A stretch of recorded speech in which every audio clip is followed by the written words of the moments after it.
Alors, la dernière fois, on avait commencé la gestion de taux, après avoir vu la gestion diversifiée. Aujourd'hui, on va continuer la gestion de taux, on va embrayer sur la gestion de crédit, et je vous reverrai lundi après-midi, et là on fera surtout la gestion action. D'accord ? Alors avant qu'on commence, et avant qu'on continue là où on en était resté, est-ce que l'un ou l'une d'entre vous aurait des questions à poser sur les sujets qui auraient été abordés là ou les dernières fois, puisque bien entendu, vous ne révisez pas juste la veille de l'examen, mais vous relisez vos notes et les supports d'une séance à l'autre. Donc à la lumière de vos relectures, je suis sûr que vous avez certainement des petites questions à poser. Je vous écoute.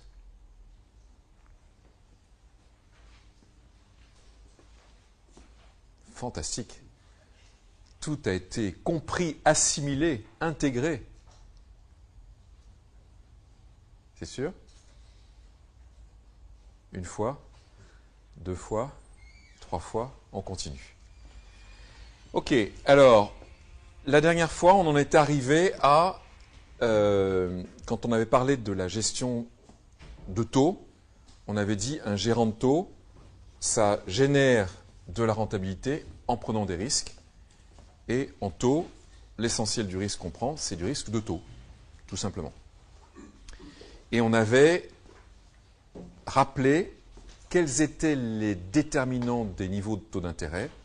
Et on avait dit les taux d'intérêt, ça dépend de 4 éléments essentiels. Le premier, c'est ce qu'on appelait le taux réel. C'est la partie de la rémunération que va demander le prêteur pour le rémunérer du fait qu'il va se dessaisir de son argent, il ne pourra pas en profiter. L'argent va être immobilisé dans le prêt. Taux réel.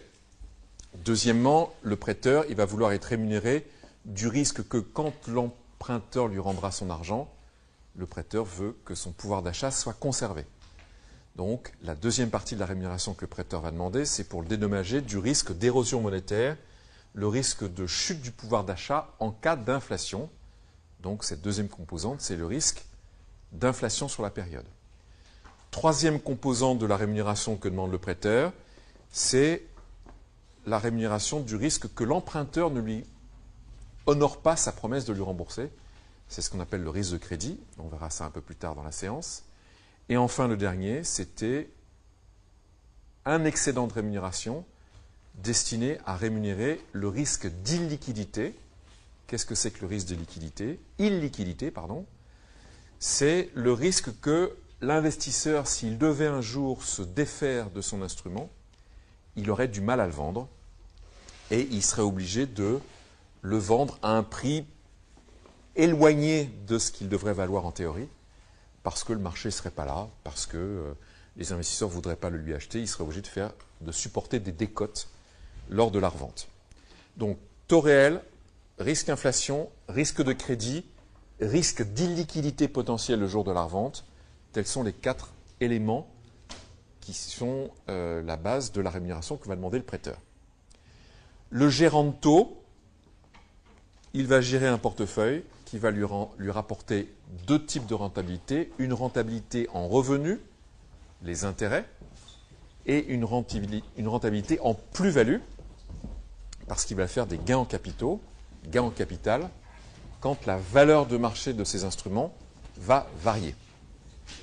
Et donc toute sa problématique, c'est d'estimer quelles vont être les fluctuations des taux d'intérêt dans le futur, puisque quand les taux d'intérêt de marché varient, on l'a vu la dernière fois, les prix varient. On a vu la dernière fois quelles étaient les notions de sensibilité. Pour le gérant obligataire, la valeur de son portefeuille est sensible à l'évolution des taux d'intérêt. Et donc on verra, on a vu que suivant ces anticipations, il va décider de modifier la structure de son portefeuille. Par exemple, s'il pense que les taux d'intérêt vont baisser, il a envie de gagner un maximum d'argent suite à une baisse des taux, donc il va avoir tendance à augmenter la sensibilité de son portefeuille aux variations de taux en allongeant la durée de vie de son portefeuille en allongeant la duration, puisqu'on a vu que la duration et la sensibilité étaient très liées. Réciproquement, s'il estime qu'il y a des chances que les taux montent, il va vouloir se protéger, réduire la duration et la sensibilité de son portefeuille en vendant les titres longs et en achetant plutôt des titres courts qui, comme on l'a vu la dernière fois, sont moins sensibles, leur prix est moins sensible à l'évolution des taux d'intérêt. Ça, c'est en théorie. Dans la vraie vie, l'investisseur va préférer, plutôt que d'acheter et vendre des obligations pour, à chaque fois qu'il en a envie, modifier la sensibilité de son portefeuille, pour pouvoir modifier son exposition au risque de taux, il va préférer utiliser des instruments dérivés qui lui permettent d'obtenir le même résultat sans avoir à échanger des gros montants de cash qu'il devrait échanger à chaque fois qu'il devrait vendre une obligation pour en racheter une autre. D'accord ? Les contrats dérivés sont très utilisés par les gérants de taux et grâce aux contrats dérivés, ils peuvent modifier la sensibilité de la valeur de marché de leur portefeuille à l'évolution des taux d'intérêt. Voyons quels sont les types de produits dérivés qu'il peut utiliser. Oui, monsieur, j'ai une question ici au fond. Pardon, quand ça n'est pas quel est l'inconvénient de faire de grosses circulations de masse d'argent? C'est le fait qu'on ne le fait pas en simultané et qu'il y a plus un... J'ai pas entendu le début de votre question et je vais la répéter pour ceux qui nous entendent. Vous dites qu'on prend des dérivés pour éviter d'échanger de grandes masses d'argent, mais si on le fait au comptant et pas en empruntant, quel est l'inconvénient? L'inconvénient, c'est que alors que vous payez, on ne vous paye pas. Ok. L'inconvénient d'avoir à vendre des grandes masses d'obligations, des gros montants d'obligations, pour en racheter d'autres, exemple, je suis gérant d'actifs, je pense que les taux d'intérêt vont monter, je veux donc désensibiliser la valeur de mon portefeuille aux évolutions de taux d'intérêt, donc j'irai vendre des obligations longues que j'aurai dans mon portefeuille, par exemple des obligations à 30 ans, pour me réfugier, acheter à la place des obligations à 2 ans. Imaginez que je gère le plus gros fonds au monde, le fonds géré par PIMCO, ex-Bill Gross, qui gérait 300 milliards de dollars d'obligations d'État. Vos interventions sur le marché peuvent en perturber les prix, c'est ça? Voilà. Par exemple, le fait que vous prenez des dérivés. Voilà. Le problème sur le cash, c'est la profondeur de marché. Le sujet, c'est est-ce qu'en vendant des gros montants d'instruments et en rachetant d'autres, je vais faire décaler le marché et est-ce que le marché va être capable d'absorber ces gros montants? C'est ce qu'on appelle la liquidité du marché ou sa profondeur, ce qui est synonyme. Je rappelle la définition d'un marché profond ou d'un marché liquide. C'est un marché où les investisseurs peuvent à la fois acheter ou vendre, 1, des gros montants, 2, rapidement, 3, à bon prix, sous-entendu, sans que le prix décale trop. Il se trouve que sur la liquidité, la profondeur sur les instruments cash, c'est-à-dire les obligations, eh bien, cette profondeur, cette liquidité est moins importante que la profondeur de la liquidité que vous pouvez trouver sur les instruments dérivés. Donc, quand il faut traiter de gros montants, à l'achat ou à la vente, ils préfèrent le faire sur les instruments dérivés que sur les instruments cash. Ça laisse entendre que les petits gérants, quand un gérant a un fonds qui a peu d'actifs dedans, il va éviter d'avoir recours aux dérivés parce qu'il a toute la profondeur qu'il veut. J'irai pas jusque-là, je répète la question pour ceux qui nous entendent. La question c'est, est-ce que les petits gérants qui ont moins besoin d'une profondeur importante dans les marchés pourraient modifier la structure de leur portefeuille en vendant les obligations longues et en achetant des courtes, par exemple, s'ils veulent la réduire, plutôt qu'utiliser des instruments dérivés? Non, parce que l'avantage qui vaut pour le gros gérant vaut aussi pour le petit, c'est-à-dire que ce sera toujours plus économique, moins cher, moins de coûts de frottement de spread bid-offer entre le prix acheteur et le prix vendeur sur les dérivés par rapport au cash, même pour des petits montants. Quand c'est plus liquide, plus profond, ce qui est vrai pour les montants élevés, l'est encore plus pour les montants plus faibles. Voilà. D'accord? Alors, donc il va utiliser des instruments dérivés pour modifier la structure de son portefeuille. Et je vous propose de regarder maintenant quels sont les différents instruments dérivés pour modifier la durée de vie des portefeuilles. Pardon? Photocopier votre nom. Ah, mon nom? J'ai du mal à le- Ah, pardon, Christophe Chouard, donc je vais le marquer là. Voilà. Merci. Et je vous propose de sourire parce que vous passez à la télévision en ce moment même. Pardon. Je vous en prie. Voilà. Où est-ce que j'en étais du coup? J'ai oublié. Oui, donc les instruments dérivés, donc c'est d'autres instruments que les instruments cash de modifier la duration, la sensibilité de son portefeuille. D'accord? Il y a plusieurs types d'instruments dérivés. Des instruments qui sont des contrats à terme qui permettent aux investisseurs de s'échanger des niveaux de taux dans le futur. Donc vous avez par exemple des contrats sur taux d'intérêt court à terme. Par exemple des taux d'intérêt 3 mois à terme. Ok, c'est des instruments qui traitent soit sur les marchés de gré à gré, soit sur les marchés organisés, où les gens s'achètent des contrats sur les taux courts à terme. Ça n'intéresse pas tellement nos gérants crédit, puisque nos gérants crédit, pardon, nos gérants obligataires taux, puisque leurs portefeuilles ils sont surtout indexés sur les taux à long terme. Sur les taux à long terme, il existe aussi des contrats à terme pour se vendre et s'acheter à terme des obligations d'État. Ça existe. On ne va pas rentrer dans les détails de ces instruments-là. Ce qui nous intéresse aujourd'hui beaucoup plus, c'est les swaps de taux.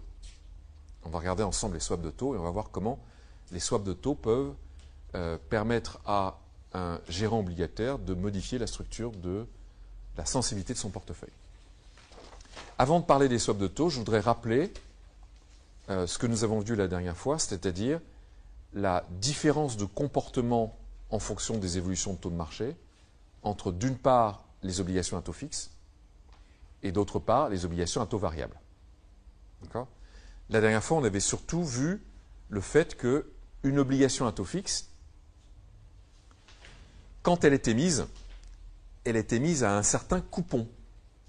C'est-à-dire que l'emprunteur s'engage à payer au cours du temps un coupon qui a été fixé au moment de l'émission et qui restera le même pendant la vie de l'obligation. Et il s'engage à rembourser à l'échéance. Imaginez qu'un emprunteur ait émis une obligation à l'époque où les taux d'intérêt étaient de 5%, le coupon est de 5%. Demain, les taux d'intérêt de marché baissent, cette obligation avec un coupon de 5% subsiste, elle reste dans le marché, c'est une ancienne obligation qui traite toujours. Quand les taux d'intérêt baissent, elle devient plus attrayante pour les investisseurs puisqu'ils voulaient du 4 et maintenant ils ont du 5. Ils ont un instrument qui détache du 5, donc ils l'achètent, son prix monte. Et on a vu la dernière fois que c'est justement ce caractère potentiellement hors marché de l'obligation qui explique la sensibilité de son prix à l'évolution du taux d'intérêt.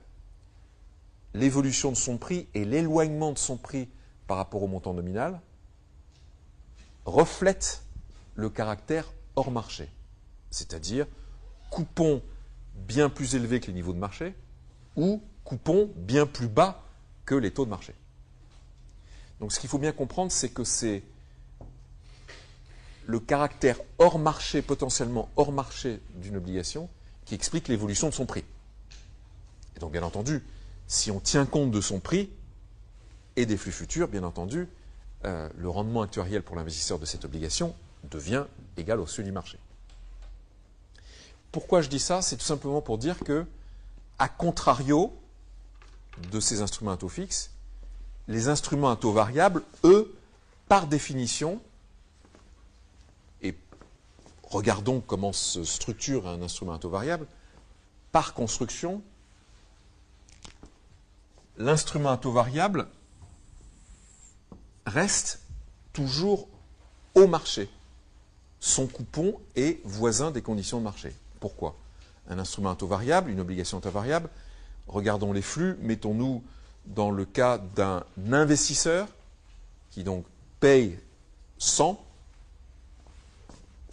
il paye 100, et il reçoit au cours du temps un certain nombre de coupons variables, par exemple des coupons trimestriels, indexés par exemple sur le Euribor 3 mois, et vous savez qu'un instrument à taux variable indexé sur le Euribor 3 mois, comment ça se passe? On constate le taux de l'Euribor 3 mois du marché en début de période trimestrielle et on paye l'intérêt en fin de période trimestrielle. Donc, code de couleur, je vais mettre en bleu les coupons variables. Coupons variables, ici, il va recevoir une succession de coupons variables qui sont inconnus aujourd'hui puisqu'ils dépendent du niveau de taux qu'on aura constaté sur le marché en début de période trimestrielle. Ça, ce sont des trimestres. Les taux sont constatés au début et payés à la fin. Constatés au début, payés à la fin. Payés à la fin, ça veut dire qu'à la fin du trimestre, on paye un intérêt qui est égal au montant nominal fois le taux d'intérêt constaté en début de période fois le nombre de jours sur la période divisé par le nombre de jours sur une année. Donc pro rata temporis. Ce qui est intéressant de voir, et puis bien entendu, à la fin, l'emprunteur rembourse le montant nominal. D'accord ? Ce qui est important de comprendre dans un tel instrument, c'est que, par définition, puisque le taux d'intérêt il est remis au niveau du marché chaque trimestre, la valeur de marché de cet instrument, elle reste proche du montant nominal. Parce que il est tout le temps, entre guillemets, au marché, proche du marché. D'accord ? C'est clair ça ? Un instrument à taux fixe, les coupons sont fixes, donc quand les taux bougent, il devient hors marché, et c'est le caractère hors marché qui explique le fait que son prix monte ou baisse. Un instrument à taux variable, comme les taux d'intérêt et les coupons sont remis au niveau du marché régulièrement, par exemple trimestriellement, eh bien la valeur de marché reste stable. D'accord ? La valeur de marché reste stable. Oui, question ici. Vous dites que la constatation est au début de période, c'est-à-dire que le premier taux il est connu. Oui. Donc c'est un fixe au final, le premier. Le tout début, oui, mais pour 3 mois. La question était, au début de l'instrument, le coupon est connu. Donc oui, au début, c'est un instrument à taux fixe sur 3 mois. Mais comme on a vu la dernière fois, quand le flux se rapproche de moi, quand c'est très court, la sensibilité prix, elle est très faible. Pardon, la sensibilité de trop, elle est très faible. Le prix ne varie que très peu en fonction des taux quand la durée de vie résiduelle est courte. Donc au début, oui, on a une duration de 3 mois, très court. D'accord ? Et justement, puisque les autres sont inconnus et qui seront connus en début de période, ils vont être remis au niveau du marché à ce moment-là. C'est pour ça qu'il n'y a pas de duration, il n'y a pas de sensibilité. Du coup, dans cette période-là, elle va se comporter comme une obligation finale normale. Donc c'est-à-dire que est-ce que ce que vous dites... Du coup, pendant quelle période, pardon ? Les 3 premiers mois. Pendant les 3 premiers mois. On ne va pas forcément rester au voisinage, du coup, parce qu'on sait ce qui va se passer. Donc là, on peut... Enfin, donc ce qu'on dit, c'est qu'elle va rester au voisinage après le détachement du premier coupon.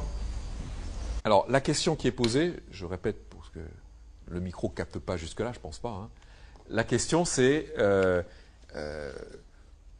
me dites-vous, si j'ai bien compris, quand même, on a quand même une petite variation de prix quand les taux bougent, puisque l'instrument, à juste titre, vous dites, ça devrait se comporter comme un instrument à 3 mois.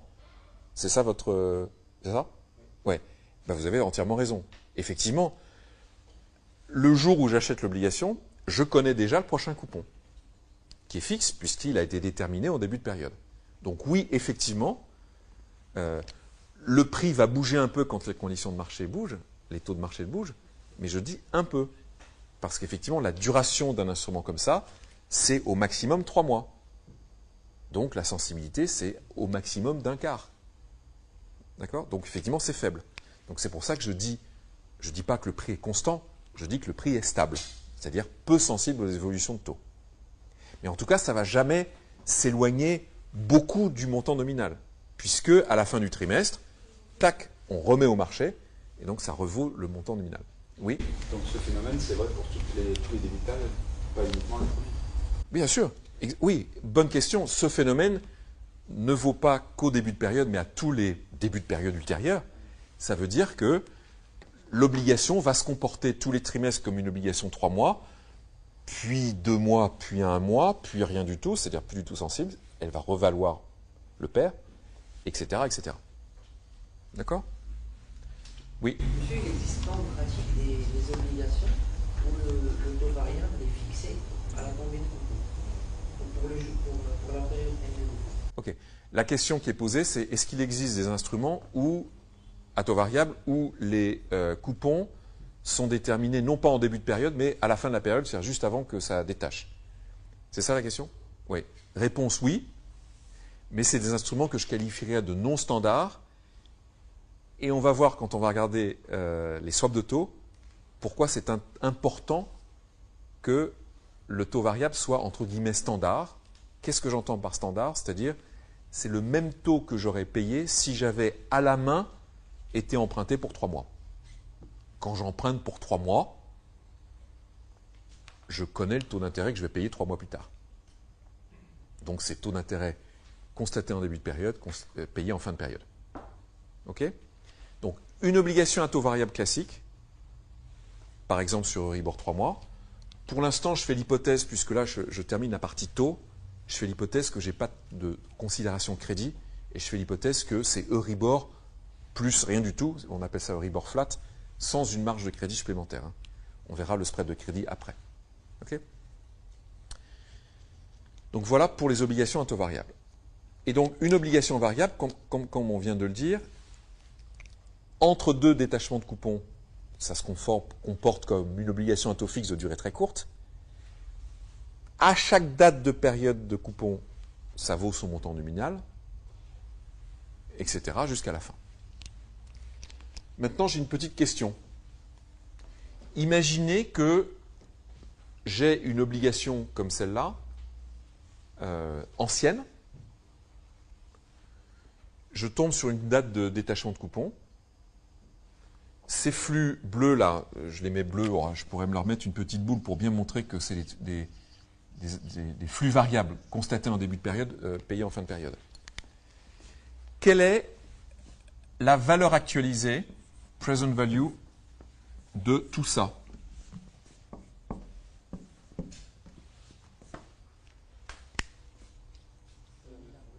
Pardon? C'est la même formule qu'une obligation normale, sauf qu'on utilise du coup la courbe de taux pour avoir le taux dans 3 mois, dans 6 mois, dans 9 mois, etc. Alors la réponse qui m'est proposée ici, c'est on fait comme une obligation à temps normal pour calculer la valeur actualisée de ça, on calcule tous les taux à terme, etc. etc. Alors, dans l'ordre, oui. Au pair, ça veut dire quoi au pair? De détachement de coupons. Pardon? En date de détachement de coupons. Justement, je suis là effectivement en date de détachement de coupon. Elle sera égale à sa valeur nominale. Elle sera égale à sa valeur nominale. Qui est égal à sa valeur nominale? L'obligation. L'obligation est égale à la valeur nominale. Donc du coup, la valeur actualisée de tout ça, c'est quoi? 100. J'ai 100 ici, et là, vous avez combien? Non, c'est pas la bonne réponse. Vous êtes proche. 100 plus le coût. Non plus, c'est pas 100 plus le coupon. Vous me dites 0. Voilà, 0 est la bonne réponse. Ah, la présence value. Present value de tout ça égale 0. Oui, la valeur actualisée de tout ça est égale à 0, puisque on vient de le dire, la valeur de marché de l'obligation, l'obligation c'est quoi? C'est tous les flux futurs, est égale à son montant nominal. Et là, j'ai le montant nominal qui est le prix. Donc si je fais la somme des deux, ça me donne exactement 0. D'accord? La valeur actualisée de ça, c'est égal à 0. Très bien. OK. Très bien. Mais ça, c'est valable aussi si je mets ici, je me place dans le futur. Par exemple, je suis ici aujourd'hui. Et je vous demande, c'est quoi la valeur actualisée de tout ça? Ça vaut combien? J'efface le 0. Pardon? 0. Oui. C'est aussi 0. Pourquoi? Ce qui m'intéresse, c'est le raisonnement. Je vois des sourcils qui se froncent. Donc ça mérite des débats. Donc il y en a un qui dit 0, très bien, ou une qui dit 0, très bien. Le résultat m'intéresse, mais ce qui m'intéresse plus, c'est le raisonnement. Pourquoi ça vaut 0? C'est comme si on actualisait 0. Pardon? On actualisait 0. Alors, première méthode de le voir, j'ai deux méthodes de le voir, une méthode mathématique et une méthode intuitive. D'abord, quand monsieur me dit, je répète pour ceux qui nous entendent, qui ne vous entendent pas, on actualise 0, qu'est-ce que monsieur sous-entend? Eh bien, monsieur sous-entend que monsieur se souvient de ses cours de maths, et il se souvient que quand on écrit x puissance a fois x puissance b, c'est égal à x puissance a plus b. Bravo, vous êtes très fort. Ok? Pourquoi j'écris ça? Parce que ça veut dire que quand vous avez deux périodes de temps, une de petit a année, une de petit b année, vous avez le droit de dire que si vous avez un flux financier F qui arrive là et que vous vous mettez ici, la valeur actualisée de ce flux-là, c'est quoi? La valeur actualisée P comme prix comme présent, vous me connaissez, de ce flux financier F comme flux comme futur, est égal à quoi? Est égal à F sur 1 plus I, la rentabilité demandée par l'investisseur, qui est aussi égal au taux d'actualisation, vous me connaissez, c'est la même chose, 1 plus I, puissance, le nombre d'années qui sépare le flux financier de là où je suis. Donc puissance A plus B. D'accord? D'après l'équation que je viens de rappeler ici, je peux écrire ça égal à F sur 1 plus I puissance B fois 1 sur 1 plus I puissance A. Qu'est-ce que ça veut dire ça? Ça veut dire que pour actualiser, je peux le faire en deux étapes. D'abord actualiser à un certain temps, puis actualiser là où je suis. Hein? Pour actualiser ici, d'abord j'actualise comme si j'étais là, et ensuite j'actualise là où je suis. On peut le faire en deux temps. Rien qu'à cause de cette équation mathématique. Donc effectivement, monsieur, quand vous me dites que la valeur actualisée de ça c'est nul parce que j'actualise 0, ça veut dire quoi? Ça veut dire que vous avez fait exactement ça. Vous avez dit, je me ramène au cas précédent où je me mettais ici, je regardais là, d'ici je regardais tous les flux futurs et je disais la valeur actualisée de ces flux-là c'est 0. Donc quand je me mets là, bah, ça reste 0. Effectivement, vous avez dit j'actualise 0, c'est exactement ça. C'est à ça que vous pensiez? Parfait. D'accord? Ok? Donc première manière de voir les choses. Pour montrer que la valeur actualisée de ces flux-là, c'est 0. Deuxième manière de voir les choses, un peu plus intuitive, et j'espère que vous partagerez cette intuition, la valeur actualisée, en anglais, ça se dit PV. J'aurais pu mettre VA ou VAN en français. Pourquoi j'aime bien l'anglais? Parce que P, c'est present, mais P, c'est aussi prix. La present value, la valeur actualisée, c'est le montant que je suis prêt à mettre sur la table, prix, pour devenir propriétaire des flux futurs. D'accord?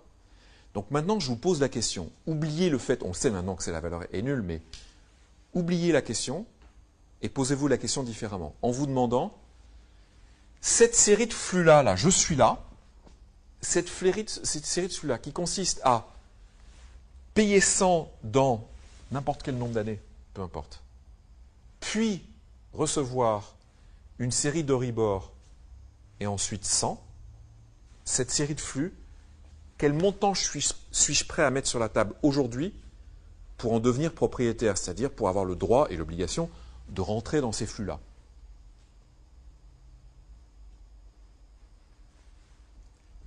Qu'est-ce que vous avez envie de répondre? Est-ce que vous avez envie de mettre de l'argent sur la table pour entrer dans ces flux-là? Non. Pourquoi? On peut attendre pour le moment donné. Voilà. Réponse non, j'ai pas envie parce que, entre guillemets, tout le monde peut le faire. Du côté investisseur, c'est moins intuitif. Mais mettez-vous du côté emprunteur. Une banque, quand elle emprunte sur le marché interbancaire, ça emprunte, ça paye Euribor et ça rembourse. Par définition de l'Euribor, parce que, enfin, la conséquence de tout ce qu'on a expliqué, qu'on remet les taux à zéro et que donc tout le monde le fait, c'est normal, par définition de l'Euribor, toutes les banques peuvent le faire. Donc elles ne sont pas prêtes à mettre de l'argent sur la table pour faire ce qu'elles feraient de toute manière. D'accord? C'est une autre manière intuitive, alors pardonnez-moi si c'est moins intuitif que l'autre méthode, mais pour montrer, pour expliquer que la valeur actualisée de ces flux-là, c'est égal à 0. Ou comme vous l'aviez dit, madame, si je suis investisseur, comme vous disiez, j'ai qu'à attendre, et le moment venu, je pourrais prêter à quelqu'un sur base Euribor. Toute considération de crédit mise à part, de faillite, mais par définition du Euribor, c'est exactement ce que je pourrais faire. Comme une grande ou comme un grand. Donc, je n'ai pas besoin de payer de l'argent pour faire ça. Donc, pas besoin de payer de l'argent pour faire ça, ça veut dire que la valeur actualisée est nulle. Vous voyez le truc? Okay. Pourquoi ai-je ouvert cette grande parenthèse sur les instruments à taux variable? Deux raisons. La première, c'est que le gérant de taux, quand il veut investir sur des titres qui rémunèrent, qui donnent du coupon, sans être exposé au risque de taux, donc avoir un portefeuille stable en valeur de marché, plutôt que d'acheter des instruments à taux fixe, il va acheter des instruments à taux variable qui vont détacher un revenu, un coupon, mais avoir une valeur de marché stable, comme on vient de le voir. Mais aussi, il peut faire un swap de taux. Qu'est-ce que c'est qu'un swap de taux? Regardons ça ensemble tout de suite. Qu'est-ce que ça veut dire un swap de taux? Imaginons notre investisseur qui est investi dans une obligation à taux fixe.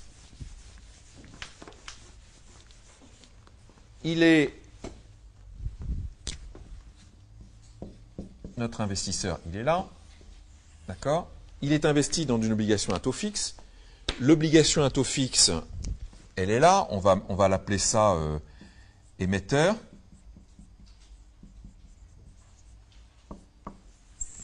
L'émetteur paye dans son obligation un taux fixe.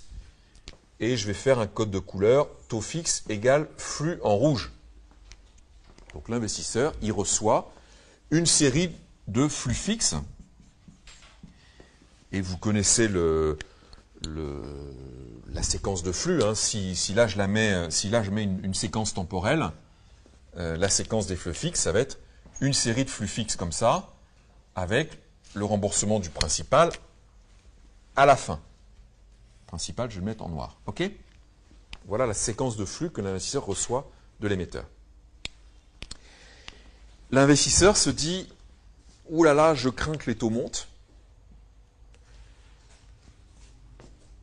Je regrette d'avoir acheté cette obligation à taux fixe, puisque avec la hausse des taux de marché, le prix de cette obligation va baisser. Je regrette, j'aurais bien aimé à la place avoir acheté une obligation à taux variable. Mais comme on l'a dit tout à l'heure, changer cette obligation contre une obligation à taux variable reviendrait à la vendre et racheter d'autres obligations, elles, à taux variable. Le swap de taux est une alternative à ça.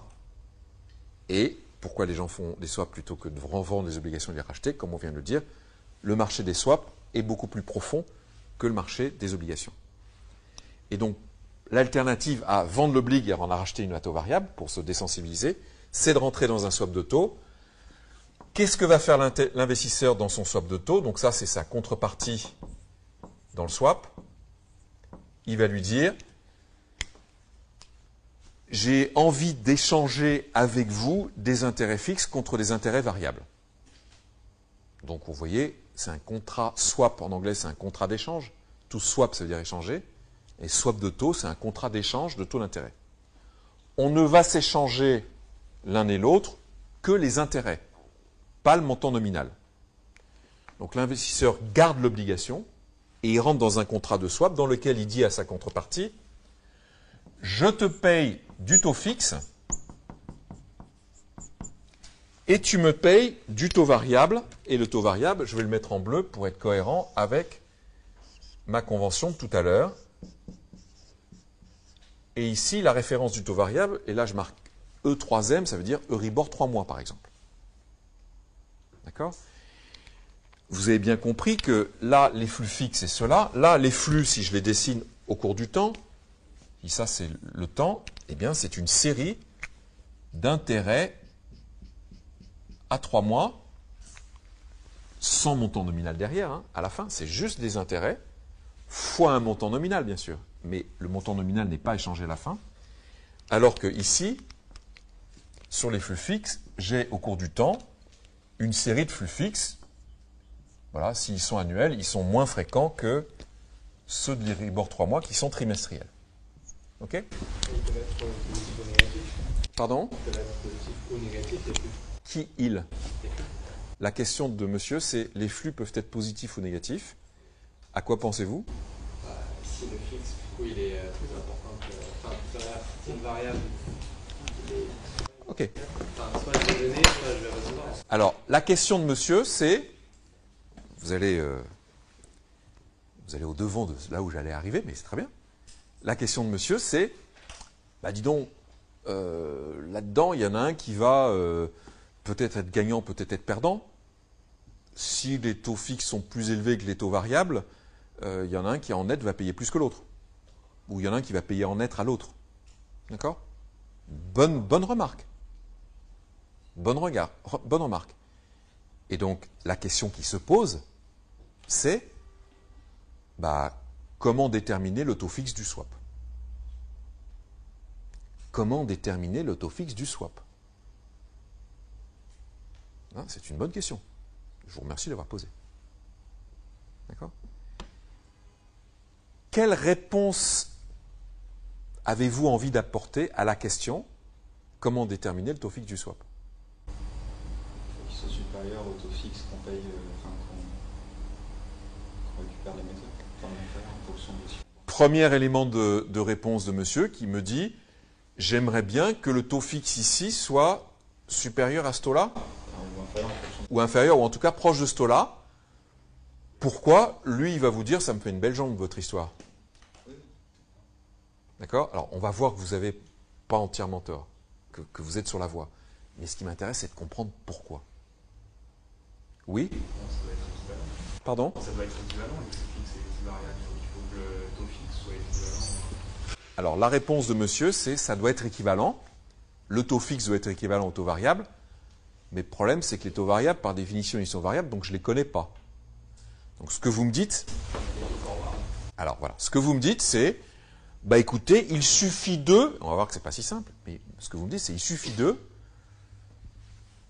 choisir le niveau du taux fixe de sorte que ce contrat-là, c'est un contrat d'échange, ait une valeur actualisée de 0. Pourquoi 0? Parce que les deux contreparties sont libres et consentantes. Elles mettent en place un contrat. Ça veut dire que c'est leur intérêt aux deux de le faire. Donc, la valeur est nulle. Parce que si la valeur était positive, il y en a un qui devrait mettre de l'argent sur la table. La valeur présente, P, c'est le prix, c'est ce qu'on met comme argent sur la table. Donc, si personne ne met d'argent sur la table au départ, ça veut dire qu'au départ, la valeur actualisée de ce swap est nulle. D'accord? OK. Donc, ça veut dire... Et là, j'ai plus beaucoup de place sur le tableau. Ça veut dire que la question, c'est on considère notre swap. Donc là, c'est le temps. Là, c'est aujourd'hui. Imaginons qu'on le fasse sur, je ne sais pas moi, 5 ans.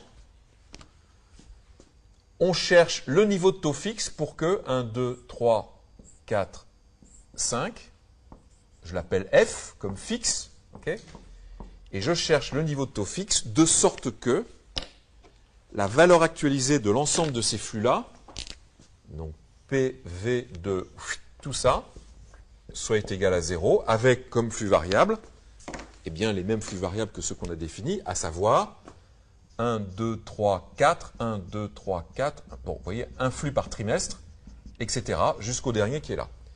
Je les mets en bleu, code de couleur de tout à l'heure, ça veut dire quoi? Ça veut dire qu'à chaque fois, l'intérêt qui est payé est déterminé en début de période, payé en fin de période, le fameux Euribor 3 mois. D'accord? Et donc vous dites, ok, je suis d'accord avec vous, le taux fixe doit être déterminé de sorte que la valeur actualisée de tous ces flux-là, c'est égal à 0. Bon, actualiser des flux fixes, je sais faire.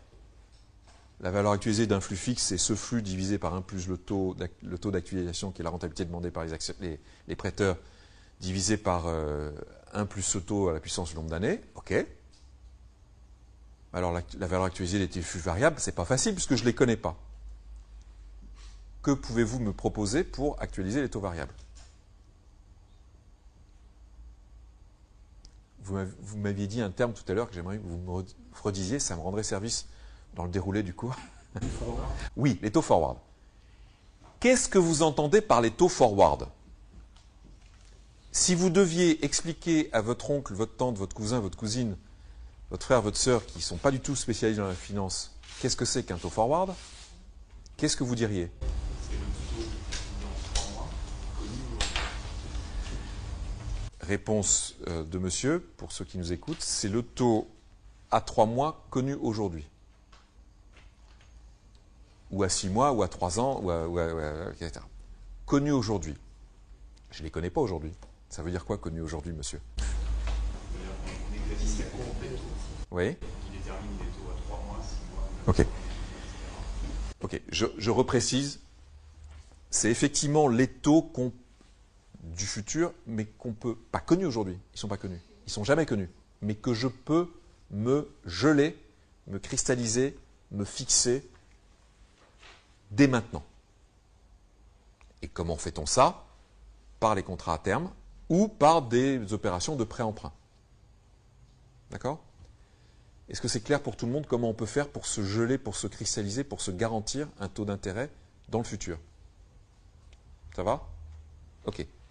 Donc oui, première méthode, que j'appellerais la méthode un peu fastidieuse, sans jugement de valeur, c'est de se dire, je vais me mettre de l'autre côté, c'est de se dire, ben, il suffit que je calcule une série de, dans mon exemple, 5 ans fois 4 trimestres, ça fait 4 fois 5, 20 Euribor 3 mois à terme.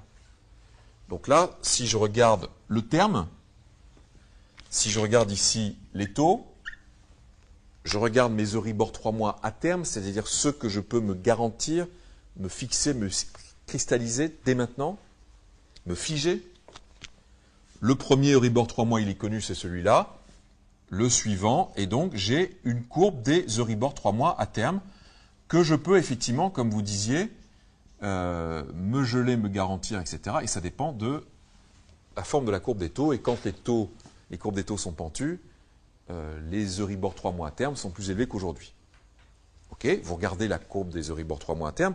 Donc c'est vraiment ce que je peux me garantir. Ce que je peux me garantir, ça sous-entend que toute cette série de variables, je peux les convertir en des fixes à ces niveaux-là. Donc c'est une succession de petits flux fixes. Et vous dites, bah, le flux fixe rouge, ça va être une espèce de moyenne, une espèce de cote mal taillée, là où vous dites, bah, la valeur actualisée du flux fixe, c'est égal à la valeur actualisée du flux variable, c'est-à-dire grosso modo, le taux fixe représente une espèce de moyenne, entre guillemets, c'est bien entendu pondéré par les valeurs actualisées, une espèce de moyenne des taux à terme implicitement contenus dans la forme de la courbe des taux.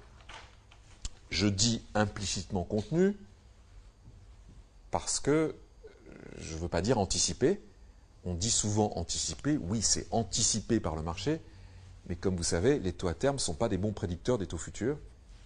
Je laisse ça pour une autre session. Donc, première méthode, effectivement, on peut calculer les taux 3 mois à terme et essayer de trouver le flux fixe qui a pour même valeur actualisée que les flux variables dans l'autre sens. Donc, effectivement, si la valeur actualisée de la jambe fixe est égale à la valeur actualisée de la jambe flottante, ça veut dire que en moyenne, le flux fixe est égal, ou les flux fixes est égal à la moyenne des taux variables. Première méthode, fastidieuse, parce qu'il faut en calculer des taux à 3 mois à terme. Hein, et calculer un taux 3 mois à terme, sur les parties courtes, c'est relativement facile parce qu'on a des marchés liquides de taux à terme. Sur la partie plus longue, c'est pas facile. Des swaps de taux, il en existe sur des durées longues. Vous pouvez faire du swap de taux à 30 ans, à 40 ans, à 50 ans. Calculer un 3 mois à terme dans 30 ans, c'est pas facile. D'accord ? Donc ça, c'est la méthode fastidieuse. Maintenant, la méthode plus rapide. Pour ne pas dire plus subtile, mais plus rapide. On a T égale à 0. Pardon ? On regarde à T égale à 0, on a le prix des deux obligations qui est le même. Et on connaît du coup le prix de l'obligation variable et au pair, donc on a juste à regarder dans le marché une obligation qui a la même durée, le même prix. Et sans l'hypothèse d'absence d'arbitrage, le taux fixe, c'est le taux d'obligation. Voilà. Alors, j'aurais du mal à reformuler ce que vous venez de dire pour nos amis qui nous regardent. Je vais donc essayer de reformuler ce que vous dites. Et vous dites, vous me parlez d'obligation à taux fixe avec obligation à taux variable. Je vous dis, mais il n'y a pas d'obligation là-dedans. D'accord? Donc, comment faire pour déterminer ce taux? Oui? Le swap est duplicable. Pardon? Le swap est duplicable par deux obligations en sens inverse.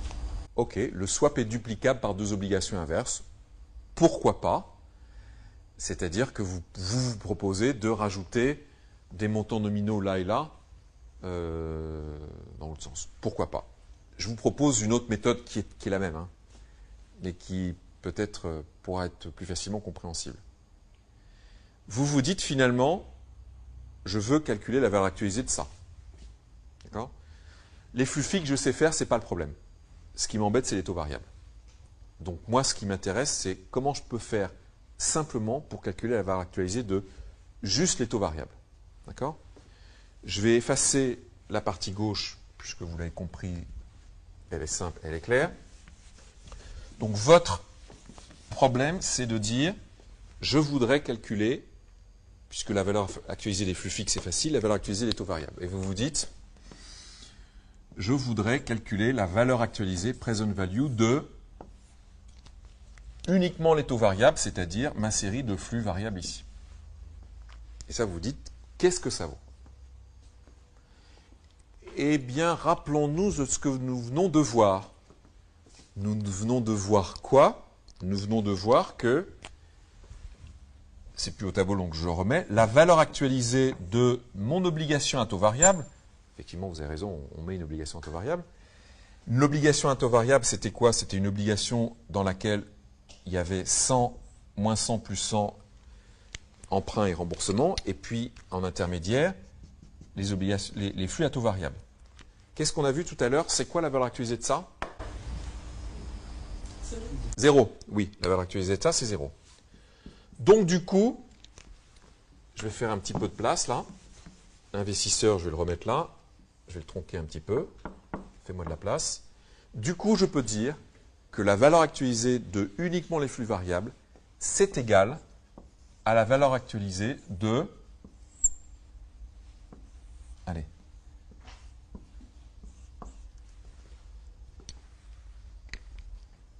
OK? Si la valeur actualisée de ça égale à 0, ça veut dire que la valeur actualisée des flux bleus seuls, c'est-à-dire des flux variables seuls, est égale à moins la valeur actualisée de ces flux noirs-là. Donc, j'écris la valeur actualisée de ces flux bleus, c'est la même que la valeur actualisée de moins 100 plus 100. Par différence. Est-ce clair? Oui ou non? Non. Question donc. Si ce n'est pas clair, question. Êtes-vous d'accord avec ça? Oui. La valeur actualisée de l'ensemble de ces flux-là, plus 100, moins Euribor 3, moins Euribor, moins 100, la valeur actualisée, c'est égal à 0. On l'a vu tout à l'heure, parce que tout le monde peut faire ça. Par définition de l'Euribor, tout le monde peut faire ça, donc ça vaut 0. Donc ça veut dire que ça, c'est quoi? C'est la valeur actualisée des flux bleus seuls, d'accord? Plus la valeur actualisée des flux noirs seuls. D'accord? Ça va, ça? OK? Donc ça veut dire que la valeur actualisée de Euribor 3 moins négatif, c'est égal à la valeur actualisée de... Pardon. Plus la valeur actualisée de plus 100 moins 100 égale 0. Oui ou non? Ouais. Donc du coup, les bleus seuls, c'est égal à la valeur actualisée des flux noirs, mais dans l'autre sens. Ça va? Voilà. Ça marche? Et donc, on dit quoi? On dit la valeur actualisée du swap, c'est la même que, donc, Ok, la valeur actualisée du swap, c'est la même que égale la valeur actualisée de cette séquence de flux-là, à savoir, mes flux fixes, je les conserve. 1, 2, 3, 4, 5. Et je remplace mes flux variables par ce que j'ai dit, c'est-à-dire moins 100 plus 100. Enfin, moins nominal plus nominal. Et là, on voit quoi? Que la valeur actualisée d'un swap, c'est la même que la valeur actualisée d'une série de flux fixes, à savoir les flux fixes du swap, auxquels on aurait rajouté un gros paiement principal au début et un gros paiement principal à la fin. La valeur actualisée de ces flux-là est égale à la valeur actualisée de ces flux-là. Bien que dans le swap, il n'y a pas d'échange de principaux, la valeur actualisée de ces flux-là est la même. OK? Elle est la même. Ça veut donc dire que, qu'est-ce qu'on reconnaît là? Effectivement, comme vous disiez, on reconnaît les flux d'une obligation à taux fixe. D'accord? Eh bien, effectivement, comme vous disiez tout à l'heure, c'est la raison pour laquelle le niveau de taux fixe d'un swap de taux va être voisin, effectivement, des niveaux de taux fixes des obligations du marché obligataire, de l'État, des entreprises, mais comme vous savez, il y a l'histoire du spread de crédit, donc quand on dit voisin, c'est au spread de crédit près. Donc on dira, l'État émet à taux de swap moins, et les entreprises émettent à taux de swap plus ou moins, suivant leur qualité de crédit. D'accord?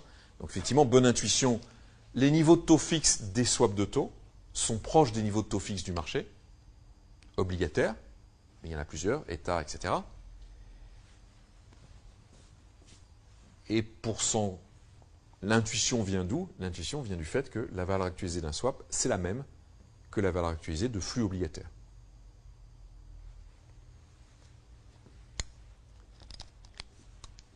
Mais il y a plus que ça. One more thing, comme disait l'autre. D'accord? Si la valeur actualisée de ces deux flux sont les mêmes, ça veut dire que leur comportement, quand les taux de marché vont varier, va être le même. Le jour où je traite le swap, la valeur actualisée de ces flux-là, c'est 0, le jour où je la mets en place. Mais le lendemain ou le surlendemain, ou une fois que le marché a bougé, la valeur actualisée de ces flux-là n'est plus nulle, elle devient égale à la valeur actualisée de ces flux-là. Or, ces flux-là, ce sont des flux fixes. Donc, leur valeur actualisée va dépendre des niveaux de taux d'intérêt. D'accord?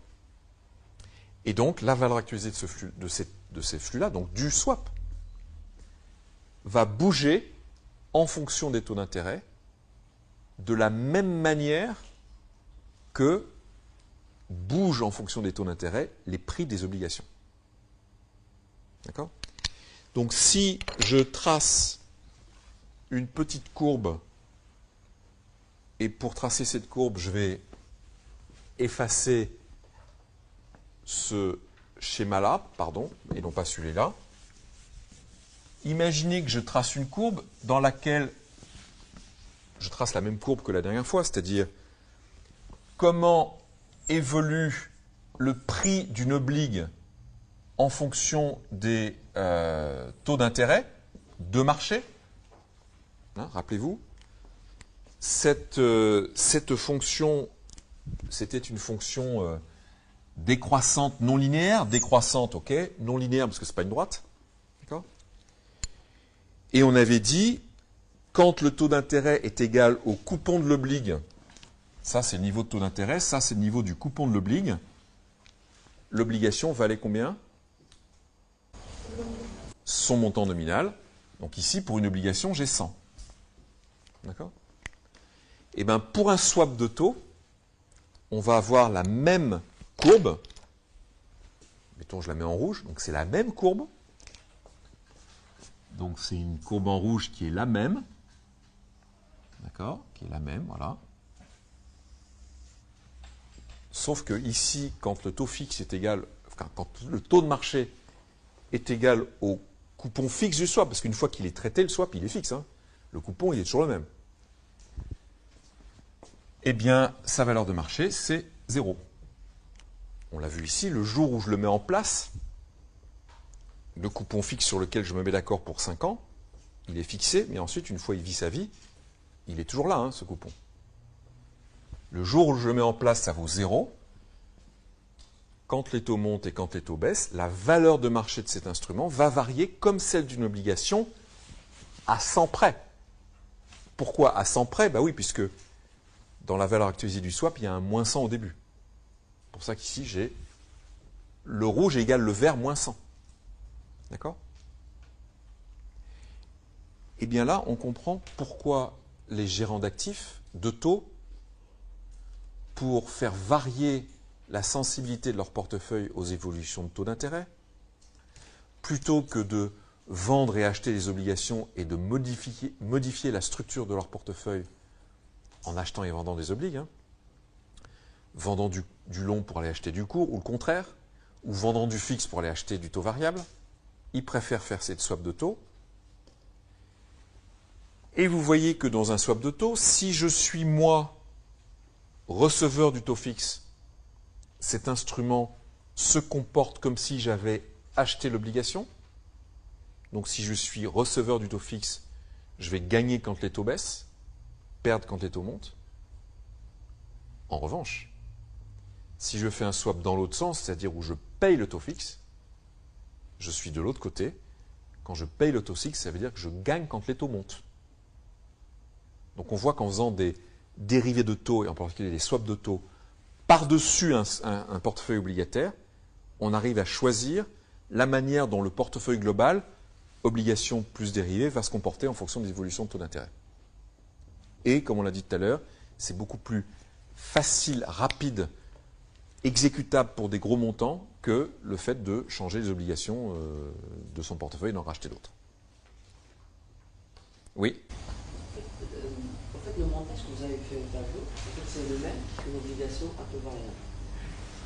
Excellente question. Je répète pour nos amis. Vous dites, le montage que j'ai fait là, ça, vu de l'investisseur, ça transforme son obligation taux fixe en une obligation synthétique taux variable. Ça veut dire quoi? Ça veut dire que, effectivement, le fixe, il s'en débarrasse, il a reçu de l'obligue, il la rebalance dans le swap, et en échange, il reçoit du taux variable. Donc, en net, pour l'investisseur, c'est comme si il avait acheté une obligation à taux variable. C'est ça que vous dites. Mais c'est quoi la différence? Et donc, je suis tout à fait d'accord avec ce que vous dites. Donc, bonne remarque. Et votre question pour nos amis, c'est quoi la différence? D'accord? La différence, c'est que, c'est un peu ce qu'on a dit tout à l'heure, c'est, effectivement, il aurait pu, son alternative, ça aurait été de vendre l'obligation à taux fixe et d'aller trouver une obligation à taux variable. D'accord? Donc, ça lui aurait fait du bid-offer spread contre lui, vendre puis acheter. Et sur le marché des swaps, on a dit, il est plus profond, plus liquide. C'est beaucoup plus facile de traiter des swaps avec des différences de taux entre le taux payeur de taux fixe et le taux receveur de taux fixe, beaucoup plus étroit. Mais si par exemple, j'ai rien et j'ai la possibilité de choisir quand je suis investisseur et je veux acheter une obligation au taux variable. Excellente question de votre camarade qui me demande, imaginez je suis investisseur, j'ai pour l'instant pas investi encore, j'ai du cash. Si je veux acheter directement des obligations à taux variable, est-ce que je peux le faire? Réponse oui, en théorie. En pratique, il se trouve que l'encours des émissions obligataires existantes est beaucoup plus grand, beaucoup plus large dans les obligations à taux fixe qu'il ne l'est dans les obligations à taux variable. Il y a beaucoup plus d'émetteurs à taux fixe qu'il y a d'émetteurs à taux variable. Donc effectivement, si vous êtes investisseur ex nihilo et qu'au jour J, vous dites « Oh là là, les taux vont monter, je préfère investir des obligations à taux variable », vous allez pouvoir en trouver, mais pas pour 100 milliards. D'accord? Par contre, si vous voulez faire 100 milliards d'obligations à taux fixe, vous pouvez. Et si vous voulez faire 100 milliards d'obligations à taux variable, de swap de taux, vous allez pouvoir, ça va vous prendre un peu de temps, mais vous allez y arriver. Acheter 100 milliards d'obligations à taux variable, il va falloir bien trouver. En tout cas, pas en obligation d'État. En obligation de crédit, oui, peut-être. Mais donc ça va être différent. Il va vous falloir prendre un risque de crédit. Donc ça ne va pas être vraiment comparable. D'accord? Donc bonne remarque. Effectivement, en net, cet investisseur, il a une obligation à taux variable. Vous faites une dernière question. Oui. Si par exemple j'ai acheté les deux et l'émetteur, Si j'ai acheté les deux, c'est-à-dire j'ai acheté la fixe et la variable. deux obligations ou la fixe que j'ai swappée en variable? Non, j'ai acheté le montage et la variable, juste pour comparer les deux. Ah, d'un côté, cette opération-là, c'est-à-dire j'achète l'obligation à taux fixe et je la swap à taux variable, Plus une autre variable. ça s'appelle au fait, ça s'appelle un asset swap. L'asset swap, c'est un mot qui est, à mon avis, je trouve qui est pas clair. En fait, c'est un asset, un actif, qui a été swappé. Donc ça devrait s'appeler un asset swapped. Swapped. En fait, ça s'appelle un asset swap. Un asset swap, c'est quoi? C'est un titre et un swap derrière pour transformer le titre en quelque chose qu'on préfère. Donc votre question, c'est deux choses. Un, une obligation taux fixe swappée en taux variable. Et deux, Une taux variable. une taux variable directe. D'accord. En fait, quand il y a par exemple un défaut de l'émetteur, dans le cas de la taux fixe, je vais recevoir le recovery rate. Et dans ce cas, je vais recevoir le recovery rate, mais le swap va continuer. Oui. Donc, mais je n'en aurai pas besoin du swap. Oui. Donc, Excellente remarque. Votre camarade nous dit deux manières différentes d'investir à taux variable. Ou bien cette manière-là, j'ai acheté une obligation à taux fixe que j'ai asset swappé à taux variable, parce que j'ai converti à taux variable ici. Deux, j'ai acheté directement une obligation à taux variable émise par l'emprunteur. Bonne remarque de votre camarade. En cas de faillite de l'emprunteur, là vous débordez sur la gestion de crédit, mais pourquoi pas, en cas de faillite de l'emprunteur, l'investisseur ne se retrouve pas exactement la même chose. Pourquoi? En cas de faillite de l'emprunteur, vous savez qu'en cas de faillite et en cas de liquidation, tous les créanciers, qu'ils soient des créanciers sur des titres à taux variable, des titres à taux fixe, des titres longs, des titres courts, vont aller à la faillite, c'est-à-dire vont réclamer, ils vont frapper à la porte du liquidateur en disant « rendez-moi mon argent ». Le liquidateur, il vend les actifs de l'entreprise sur le marché de l'occasion, les usines sur le marché de l'occasion, les stocks sur le marché de l'occasion, les machines sur le marché de l'occasion, etc. Et avec tout l'argent, il rembourse aux prêteurs au prorata de quoi? Du montant nominal de leur prêt. Compte non tenu de savoir si c'est du taux fixe, du taux variable, du long ou du court. Donc, effectivement, en cas de faillite, dans les deux cas, sur les deux titres, le fixe, le variable, l'investisseur va recevoir le même taux de recouvrement, c'est-à-dire le même fruit de la liquidation de l'entreprise. Dans un cas, le cas où il avait acheté juste l'obligation à taux variable, il reçoit ce taux de recouvrement, alors que dans l'autre, il reçoit, oui, le taux de recouvrement sur le titre, mais il y a encore le swap qui peut avoir éventuellement une valeur de marché. Très bonne remarque, c'est pour ça que les deux sont pas complètement équivalents en cas de faillite. Oui, bonne remarque. OK? Sur la différence. OK? Ici, vous voyez que le swap et l'obligation varient exactement pareil. Là, ça varie exactement pareil si je suis dans le même sens. C'est-à-dire que si, là, c'est le cas où je suis acheteur d'obligations. Quand est au monde, je perds. Ou quand je suis receveur de taux fixe, c'est la même chose, receveur de taux fixe et acheteur d'obligations, puisque je reçois le taux fixe dans les deux. Quand est au monde, je perds. Maintenant, mettons-nous dans le cas de notre investisseur, là. Notre investisseur, qu'est-ce qu'il a? Il a d'un côté son obligue. Bon, allez, je la mets en vert pour le code de couleur. D'un côté, son obligue. Son obligue, elle lui fait prendre une valeur qui baisse quand les taux montent, plus son swap, mais son swap, il est payeur de taux fixe, donc il est dans l'autre sens. C'est-à-dire que dans son swap, sa courbe de profit et perte, c'est ça. Quand les taux montent, ça a de la valeur pour moi de payer un taux fixe qui est plus bas que les taux de marché. Hein, c'est le miroir. Quand je paye le taux fixe, j'ai un profil de risque différent que quand je les reçois. Et là, intuitivement, pourquoi c'est intéressant de payer le taux fixe? Pourquoi ça a une valeur pour moi quand je paye le taux fixe dans un swap? Après une hausse des taux, Bah, après une hausse des taux, les taux sont à 5 et mon swap est toujours à 4, je suis content de payer 4. Donc c'est une valeur pour moi. Okay. Et donc on voit que si on fait la somme de ces deux courbes, vous l'avez compris, elles sont exactement symétriques l'une de l'autre. La valeur globale de mon portefeuille, la somme des deux, ne varie plus en fonction des taux d'intérêt de marché. Oui, puisque comme on l'a dit, en synthétique, il se retrouve dans la même situation que s'il avait acheté une obligation à taux variable. Et comme on l'a vu tout à l'heure, une obligation à taux variable voit son prix très stable, très peu dépendant des niveaux de taux de marché. D'accord ? Donc le swap de taux est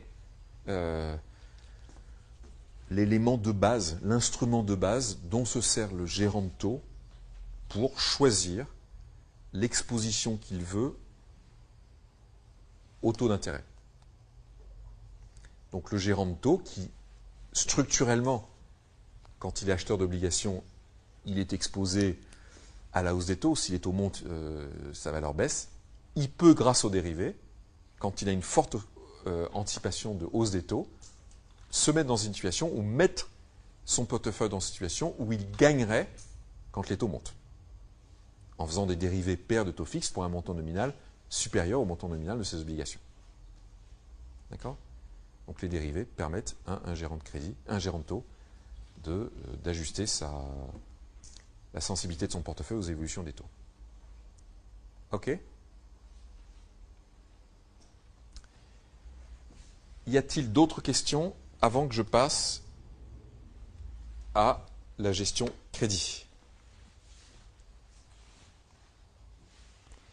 Alors pour ceux qui nous écoutent, ce qu'on vient de voir, c'était les pages 52 et suivantes, jusqu'à la page 56 et 57. En page 57, je conclus en disant que le gérant de taux, il génère sa rentabilité en prenant des risques, et grâce à quoi ? Grâce au passage du temps, on l'avait vu la dernière fois, le passage du temps lui génère des gains de valeur qu'on avait appelés coupons courus. Quand le temps passe, tous les coupons se rapprochent de lui, donc toute leur valeur actualisée s'accroît, donc la valeur actualisée monte, donc on gagne de l'argent. On avait vu aussi la convergence vers le pair.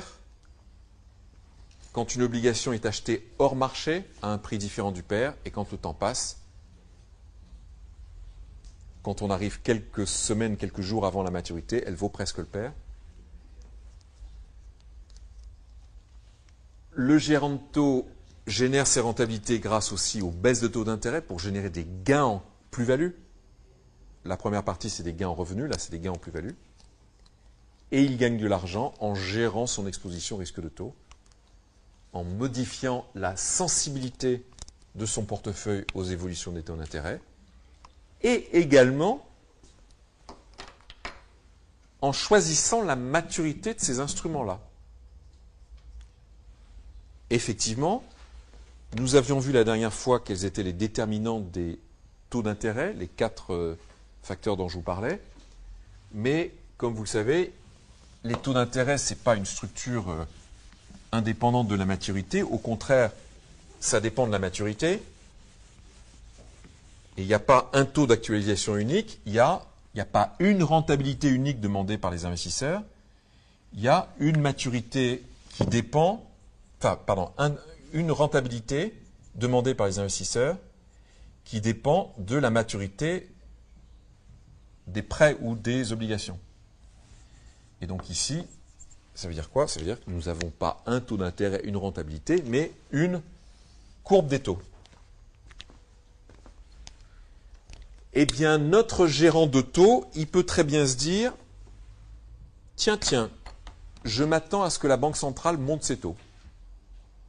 Donc je m'attends à une hausse des taux courts. Je vais me positionner, grâce au swap, avec des instruments, sur des instruments qui vont essayer de me faire gagner de l'argent quand les taux courts montent. Maintenant, dit le gérant de taux, il faut que je me pose des questions aussi sur la partie longue de la courbe. Et donc, deux solutions. Soit il se dit, il s'attend à ce que la Banque centrale monte ses taux. Soit ici, la Banque centrale va monter ses taux courts, donc la partie courte de la courbe va monter. Deux solutions, se dit-il. Soit les taux longs montent aussi parce que tous les taux montent en parallèle, soit il se dit, si la Banque centrale monte ses taux, ça veut dire que va faire ralentir la croissance économique, ça va coûter plus cher aux entreprises de se financer, donc la croissance économique va ralentir, et donc les perspectives d'inflation devraient s'améliorer. La hausse des prix ou la crainte d'inflation, s'il y en avait une, va se réduire. Et donc du coup, dans un scénario comme ça, la hausse des taux courts pourrait entraîner une baisse des taux longs. Baisse des taux longs, puisqu'on l'a vu à l'instant, dans les niveaux de taux longs est inclus une anticipation ou une crainte d'inflation future. Si les craintes d'inflation future diminuent, les taux longs diminuent. Tout ça pour vous dire que, grâce aux produits dérivés, le gérant de taux peut non seulement prendre des paris à la hausse ou à la baisse sur les niveaux des taux d'intérêt, mais aussi sur les déformations de courbes. Exemple, si je pense que la Banque centrale va monter ses taux, 1, et que 2, ça va avoir pour effet de faire baisser les taux longs parce que les gens ont moins peur de l'inflation, parce qu'ils ont confiance dans la capacité de la Banque centrale à lutter contre l'inflation, le jour où ça repart, puisqu'en ce moment ce n'est pas le cas, le jour où ça repart, eh bien ils vont se retrouver dans des swaps où ils vont payer le taux fixe sur les swaps 2 ans et recevoir le taux fixe sur les swaps 15 ans. Ils gardent leur portefeuille obligataire tel qu'il est, mais ils vont faire des swaps payeurs sur une maturité, receveurs dans une autre, receveur de taux fixe et payeur de taux fixe, pour être correctement positionnés, non seulement sur le niveau des taux d'intérêt, mais sur la forme de la courbe des taux. OK ? Voilà. Des questions complémentaires ? Eh bien, on embraye sur la gestion de crédit.